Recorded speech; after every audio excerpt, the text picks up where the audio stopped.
Welcome to the Elliott Alert. My guest today is Reverend Lamb. He's the author of this wonderful book. It's called Black. Welcome, Reverend Lamb. How are you? I'm doing fine, thank you, and it's very good to be here with you. Okay, thanks again. Now, tell me a little bit about yourself, Reverend Lamb. Well, I live here in Pine Bluff, and I'm married to a beautiful, wonderful woman, Lashana, and I have 3 daughters here and 4 grandchildren. So we had our grandchild with us over the weekend, and that was quite exciting. Right. So it's always real exciting. Yes. I came here in 1998 from California. I'm originally from Connecticut. Okay. And I migrated to California, and I worked out there in San Quentin, and then I worked in San Francisco County Jails 3 and 7, which is in San Bruno, and I migrated here to California, and I mean here to Pine Bluff in 1998. Right. Okay. So it was an exciting transition. It was different coming here. Okay. Now, tell me, you've worked in correction side of it for how many years?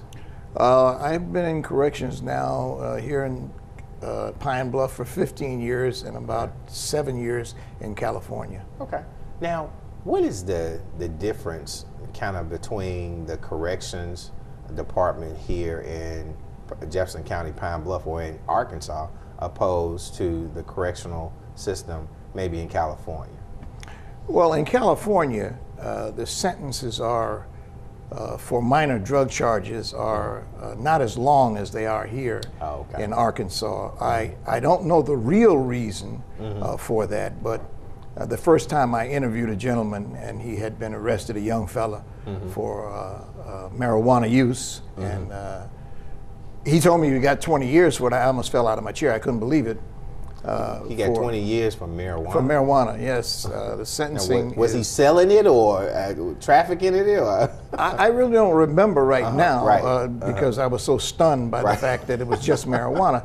I realize the sentencing laws have been changed, but I wasn't ready for that kind of a dramatic difference here in Arkansas. I don't know whether it's because the population is so small that they have to keep people incarcerated longer. I don't know the real reason. Right, right. But yeah, of course, there's a reason, a reference to it. Now, back to your book, Black. Tell me, what made you come up with the concept of black? Because in our culture, African American culture, we have been taught to have an aversion to our roots. And that word black is so powerful. And when you really know the history of black people, we have a very prominent position in the world. Most of our children have a negative view through the thousands and thousands of words, which I go into in the book, that depict black as something dirty, demeaning, bad, ugly. We grow up many times using those words among ourselves. We're perhaps the only culture that I know of that call each other names, including that word. If we really want to get under somebody's skin, that's what we'll call them. And there's something culturally wrong with defining yourself in a negative way like that. But we were taught to be that way. So this book goes into the psychological reasons, the historical reasons, so that we can begin to have a greater sense of pride in ourselves. And therefore, especially our children, can have a better worldview of themselves and what we have given to the world, which is outstanding. Well, tell me how, from your perspective, how did we actually get there to where it is culturally acceptable for us to use names such as the N-word and other as terms of endearment? Because, you know, people have hung, bled, and died for the right to go to school and different other things, but through the struggle that we had in the 50s and the 60s and stuff like that, it would seem as though that our youth and our adults would teach our children that black is beautiful and that the N-word is a negative connotation of what someone thinks badly of us. So do you have a perspective of when did it become socially acceptable for us to do such a thing? Well, I believe it was our attempt to get away from the word and the meaning of the word to try and embrace it. But subconsciously and psychologically, it is still a vibration that speaks death to our being. And by and large, we do not educate our children. We send our children to the dominant society to be educated by them. And what we really learn is their history. Even when we look at the Bible, we're not looking at our history, we're looking at Hebrew history. So where do we get the information from to recognize that we were the first doctors, the first diplomats, the first statesmen, the first lawyers, the first judges, that we were the first in medicine, that we were the first in astronomy, astrology, the first in mathematics, geometry? Where do we get that information from? And if we're not teaching our children that, where are they going to get it from? Well, that's a great point. Where are we getting the information from? Well, we get our information from the dominant culture. For example, in Texas, where generally they come together and decide what's going to be in the history books and other books that are proliferated throughout the country. Just this past year, they have decided to minimize the effect of slavery. So while we are not aware of this because for whatever reason we're not acclimated to what's going on around us in the world, and that's why we need a higher level of consciousness to be vigilant and watchful. So they've changed this information in the history books, and now it is not so terrible, but it is one of the most terrible, egregious things that's ever happened in the world. Right. So I mean, from a African American standpoint, a parent, how do you get this information so that you can pass it along to your children? And when I say pass it along to our children, we have to let them know that this thing has happened. But we also want to let them know that we have to be educated enough to know that that's our history and we can change it as well. Don't you think so? Yes, we can change it, and it comes through education. Humans are programmable just like a computer.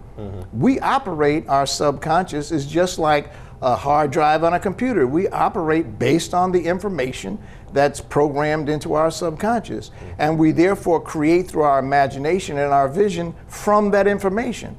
So if we don't have the basic information about our origins, our history, and how great we are, we regurgitate whatever it is that we've been taught.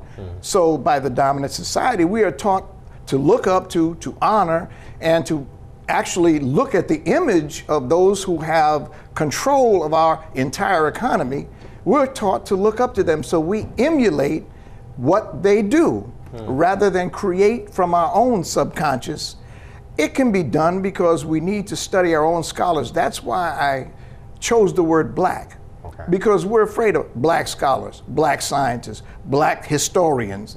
And we don't generally read this. If you walk in the average household, you don't find a library there based on information that shows our origins. This book goes back to our origins and actually puts us in a time frame where we can better understand that we have been here for over 60,000 years on the planet, and we have created all kinds of institutions.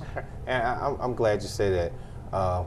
We're going to take a break, and when we come back, we'll talk a little bit about that and how society has turned and all of that good information. So we'll be right back. So I've come up with the family emergency plan. Great. What is it? It's difficult to talk about, so I'm not telling you. How will we know what to do? You won't. I'm so glad I won't have to remember anything. And me too. Thanks for this, sweetie. Talk to your kids about who to call, where to meet, what to pack. Visit ready.gov/kids for tips and information.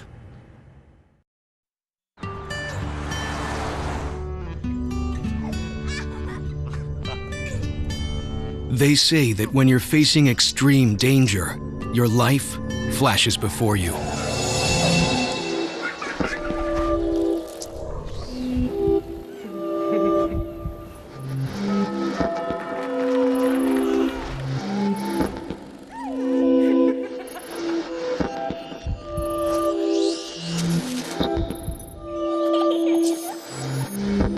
If you think that's sad, consider facing it before you even have enough life to flash before your eyes. Car crashes are a leading killer of children 1 to 13. Deaths and injuries can be prevented by using the right car seat. Visit safercar.gov/the-right-seat to know what is appropriate for each age and size. Hi, I'm Lieutenant Isaac Henry, a recent graduate from the University of Arkansas at Pine Bluff with a degree in sociology. I could be searching for a job at this point, but thanks to my mentor, Matt Gaston, and the skills I've learned here at the university, I was able to obtain a position as a gold bar recruiter. Isaac was mission-oriented from the very start. His hard work and dedication got him over 4 Presidential Physical Fitness Awards while earning his degree. UAPB can help prepare students like Isaac for those same opportunities. UAPB prepared me. Welcome back to the Elliott Alert. My guest today is Reverend James Lamb, and he's here to talk about his new book, Black. Before we went on break, Reverend Lamb, we were talking about some historical things. Now, throughout history, as the minority here, and you were saying how the culture we're taught, different cultures here in the United States, and we have adapted to it, right? Is that what you said? Now, let me ask you, in any society, let's say if for some strange reason we were in Africa and people came over there, wouldn't they have to adapt to our society and our culture as well? Actually, Africans who come here to America generally do very well because they have a mindset that's different from ours. They've been trained differently.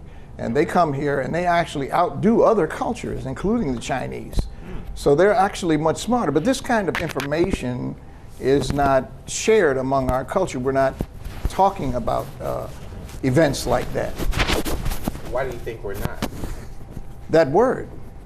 The word black? That word black. We will discuss anything except ourselves. We will talk about any other culture except ourselves. We will burn Greek culture in our arms rather than talk about ourselves. We will bow down to any culture except our own. Why do you think that? I mean, why do you think that has happened? Or, I mean, what, I guess lack of a better word, why do you think it's happened, and how do we change that? In the book, I go through a detailed analysis based on Chancellor Williams' book, which he wrote, which is a seminal book. And matter of fact, there are over 100 books in the bibliography that show you where I got my information from, where he describes exactly how this information was both kept from us, how it was changed, and how it was modified to put us in the position that we're in now. Don't forget, we were trained in slavery. Our information was wiped out, and the information that we received came from the dominant culture. So, are you saying that we don't know our history, or is our history out there that we just have to do a little bit more searching to find out? Well, the information that's in this book you won't find in any American history book. Okay. That's number one. Those are the books our children read. So if you don't have a library in your home, or you don't have access to these splendid genius writers in our culture, or the many YouTube videos that they put, all our scholars are right there. The information is around us, but if you don't avail yourself of that information, all help is self-help. I could have a table full of food here, and if you were starving and you didn't come and partake of it, well, you'd continue to starve. Right. And we are starving intellectually because we don't study our own scholars. So in this book, you have a detailed analysis of exactly what has happened to us, sociologically, psychologically, and historically, and how this was done systematically and scientifically to put us in the position where we are subservient. Just your use of the word minority, and I'm not downing you, we use that word minority. We are the dominant people in the world. We are not the minority. Okay, well, can you explain that a little bit? What do you mean by that? Predominantly 9/10 of the world are people of color, some color. The people that have dominance are people who do not have pigmentation, do not have color. So they act more out of fear than we do. They're more afraid of us coming alive to the knowledge of who we are and demonstrating the true power and the spark of God inside of us than they are anything else. If you had conquered another people and they live around you, you would take every step you could to make sure they stayed exactly where they are. We don't realize that everything in the world is at war. In the animal kingdom, in the water, in the oceans, in the air, birds and ants, everything's at war. Well, we're at war. Politics is war. Yeah. So all of these things that we don't study, there's a reason why they're used to keep us in the position we're in. We have an opportunity. All we need is the correct mindset. All we need is a mind, because the mind is unlimited. You do not create with your spirit, and I'm not downing spiritual power in the church, but you create with your mind. You do not create with your spirit. After you get up off your knees, you gotta act, gotta do how powerful, anointed you are, how spiritual you are, how many visions you've had, how much anointing, whether you've been saved, filled with the Holy Ghost. You need to act on that. Well, let me ask you this. Do you think that the information that you're giving should be taken to the churches as well to bring more of a social awareness? Because, see, what we're battling is this. You have a lot of single parent households, and a lot of parents are working, going to school, working, go to church, working and do, I mean, so many other things that I don't want to say they don't have time, but they lean on our educational system to help structure their children. Now, I'm not saying it's right and I'm not saying it's wrong. What I am saying is that as a culture, we are dependent on other things to kind of help us move forward. I mean, is that a fair analogy? Yes, we rely on the dominant culture to educate us. But Jews have their own school. Okay.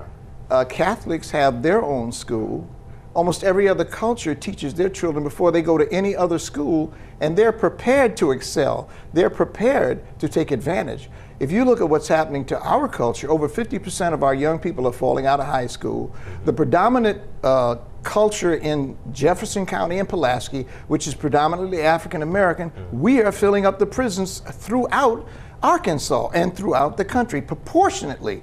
We dominate in the prison. There's no real education system in the prison that's going to give us the kind of education we need for self-empowerment. You have to know who you are and where your place is in the world so you can project power out of yourself. If you don't know that, you will project what's been placed in you, and that is subservience. All right.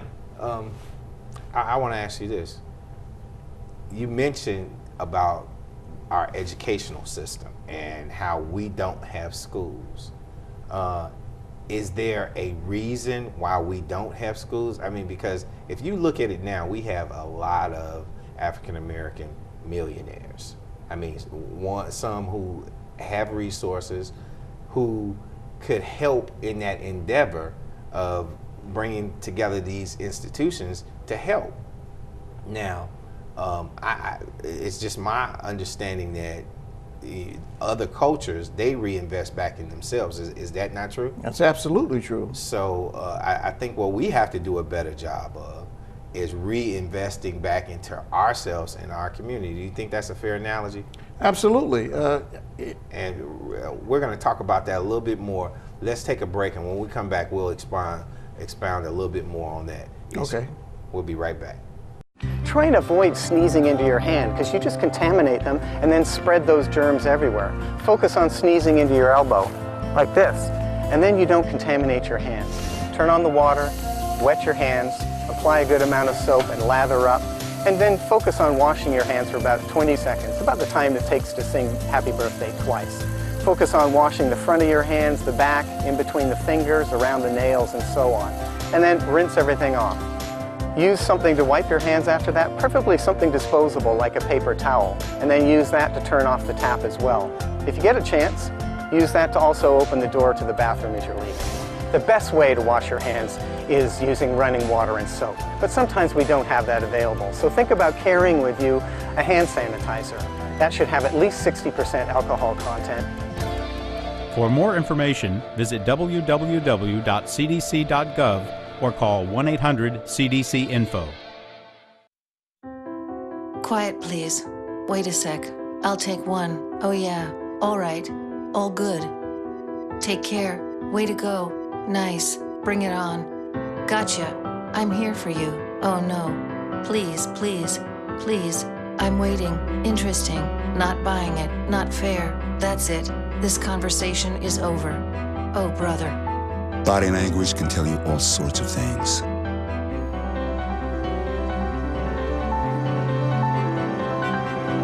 I'm having a stroke. I'm having a stroke. Know the sudden signs. Learn fast. F, face drooping. A, arm weakness. S, speech difficulty. T, time. Time to call 911 immediately. The sooner they get to the hospital, the sooner they'll get treatment. And that can make a remarkable difference in their recovery. Learn the body language, the sudden signs, and spot a stroke fast. Welcome back to the Elliott Alert. My guest today is Reverend James Lamb with his new book, Black. And we were just discussing some things during the break in reference to the book and our culture as well. And now, Reverend Lamb, you were telling me how this thing kind of comes full circle. We were talking about how, as men in the community, we have an opportunity and a job to kind of help bring our youth, along with this history. Is that a fair analogy of it? Yes, sir. Okay. So, do you think, because we don't know our history as much, do you think that there needs to be some other place where we can take our children, after school classes, or even in classes where we can find historians who know that information, come in and help teach our children that kind of information to give them more of a self-worth? Absolutely. We have a number of grassroots organizations now in the community that are showing videos and DVDs like Hidden Colors 1 and 2, which are phenomenal in turning lives around. I have done a monthly presentation at Pyramid Bookstore in Little Rock. And we have tremendous scholars here like Reverend Richard Bullitt, who a lot of people have come out of his church and they're active in the community. We've had a group now that are bringing scholars in. We just had Cole,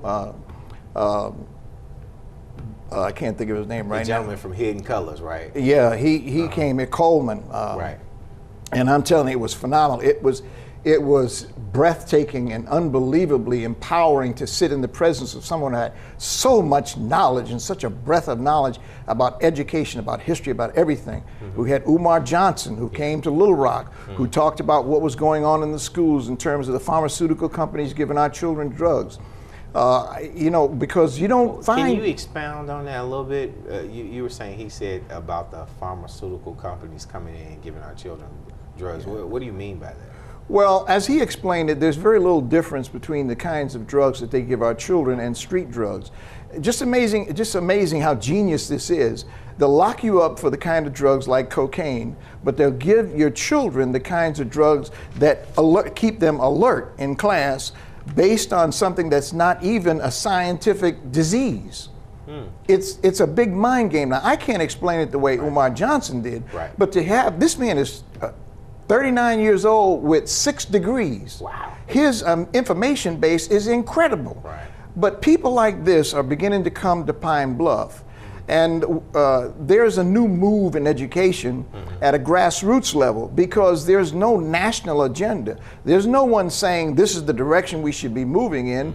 And there's nothing wrong with becoming a good American. There's nothing wrong with going to school and getting a good education and doing things the American way. But so many others are being left by the wayside because the school system teaches them in a very subtle way, you're not included, you're not wanted, you don't have a history, your history began with slavery. And that's very disempowering. This information, with all of the bibliography that's in here, gives you a wealth of information and resources that you can turn to. You can check everything in this book in terms of its historical significance and it's codified and the fact that it's facts. And it gives you a wealth of information. Every African American person or every Caucasian person should have this knowledge in their home and be able to transmit this information to their children to bring about a better world. It's not just that I'm about African Americans. I'm about bringing a better world into existence where we understand each other better, where we respect one another, where we have love for one another. And that's a purpose and a goal that I work toward. So when people understand each other and their culture, they get along better. It's not just us understanding our Indian culture or Arabic culture or whatever. Once we understand it and know it, we can then come together and live as Americans. Is that a fair analogy? That's absolutely true. The most significant thing that happened to me upon learning my own history and the significance of it was I'm not intimidated by any other culture. I'm not intimidated by standing in the presence of anyone else because I know who I am. I know the historical prominence, and I understand that Europeans and Caucasians have not been in power that long. And everything they got from us. The Moors, for over 700 years, taught those people in Spain and Portugal the information that raised them up from the devastation that they faced after the Visigoths, or the Germans, overran the Roman Empire. That's one of the reasons why we use the word God to express the Almighty. That's a German word. Otherwise, we'd still be saying theos. That's why you still have theological studies. That's why you go to theological seminary, because it's theos as opposed to God. Okay. If it was Hebrews, it'd be Jehovah. Wow. Well, you just gave me some information I didn't know. But how can a person get a copy of your book? Well, it's available on Amazon.com, BarnesandNoble.com, and there's several subsidiary sellers on Amazon.com. You just place the name of the book in the search engine in Amazon, Black James M. Lamb, and it will come up. Or you can go to Author House, and you'll find it on their website. There seems to be some difficulty, but it should be up and running on Author House soon. Also, you can go to my website, www.recovery4me.com, and it has links to all of my books. There are 2 other books that I've written that help you develop your psychological profile so that you're able to take advantage of everything that's around you, because it helps you develop your mind, because everything around you was once a thought before it became physical reality. It shows you how to control your life, how to use your power and your energy, how to access higher consciousness, and how to develop yourself as a total individual. So once again, www.recovery4me.com or Amazon.com, Barnes & Noble, and Author House. Put in Black James and Lamb, and the book should appear. I want to thank you, Reverend Lamb, for coming on our show and educating us as well. And I want to let everybody know, go out and get the book, Black. I also want to let you know you have just been placed on alert. Thank you. Thank you. All right.